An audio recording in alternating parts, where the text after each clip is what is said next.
D'accord. Oui. C'est bon? Oui. Donc, je suis un Français résident à Salé depuis 16 ans, participant à la vie économique du pays. D'accord. Je me plais à Salé parce que, effectivement, j'ai trouvé mon lieu de vie adapté à mon personnage. D'accord. D'ailleurs, les gens m'appellent le Gaouri dans la région ici. Et quand ils veulent demander effectivement un lieu, ils demandent effectivement le Gaouri de Salé. D'accord. Donc pour le match effectivement Maroc, je ne vois pas pourquoi le Maroc chuterait et ne gagnerait pas contre le Canada, d'accord, parce qu'en définitive, disons Regragui, il a tout mis en place, toutes ces observations vidéo et autres, et il sait exactement de quelle façon il faut presser le Canada dans toutes ses substances, de façon effectivement à les priver de ballon. En tant qu'entraîneur, éducateur de handball, donc et entraîneur, je connais bien les principes de possession de balle et autres. Et lorsque j'examine effectivement les matchs de l'équipe du Maroc depuis 3 matchs au moins, je m'aperçois qu'il y a un changement notable. Et outre ce changement notable, un changement effectivement bonifié. Donc bravo à la mise en place et à la gestion des joueurs. C'est absolument fantastique de pouvoir faire jouer des joueurs de toute provenance et de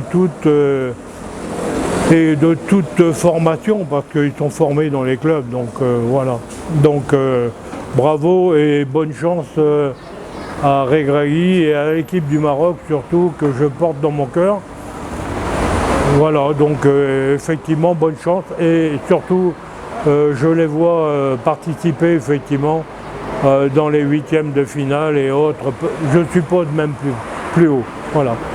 Les joueurs et l'équipe de Maroc est exceptionnelle aujourd'hui, parce que quelqu'un a trouvé le moyen de les faire jouer d'une manière précise, c'est-à-dire de les faire jouer ensemble.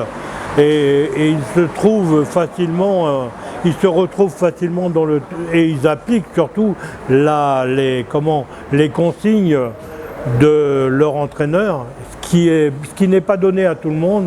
Quand on voit le fiasco de Halilhodžić et le tempérament de ce monsieur entraîneur, je doutais fort qu'il puisse emmener une équipe du Maroc multiple dans des finales, au championnat, dans des championnats précis, parce qu'en définitive, sa politique est une politique qui est trop dure. On ne mène pas les gens à la baguette, on mène les gens en les intéressant et en leur montrant le véritable chemin, qui est le chemin de l'ensemble de l'équipe, c'est-à-dire on joue en commun. On est une équipe, point final. À moi, je supporte, je suis venu voir le match de la France aujourd'hui. C'est sûr qu'en France, d'ailleurs je ne reconnais plus aucun joueur que j'ai connu dans mon enfance et dans ma présence en France. Il faut dire que je suis en retraite et j'ai 76 ans et qu'aujourd'hui je me retrouve plus dans la fonctionnalité et le jeu du Maroc que dans le jeu de la France, parce que je trouve que le Maroc est en train de progresser à un rythme effrayant sur l'échiquier mondial. D'accord. Pour demain, le Maroc 2-1. Maroc 2-1. Oui, je ne vois pas comment il pourrait échouer. C'est pas possible. Compte tenu de la stratégie et de la mise en place des consignes que j'ai vues lors des 2 premiers matchs et des combattants que j'ai vus sur le terrain, je ne vois pas comment le Maroc pourrait échouer et ne pas aller en 8e de finale. Voilà. Merci.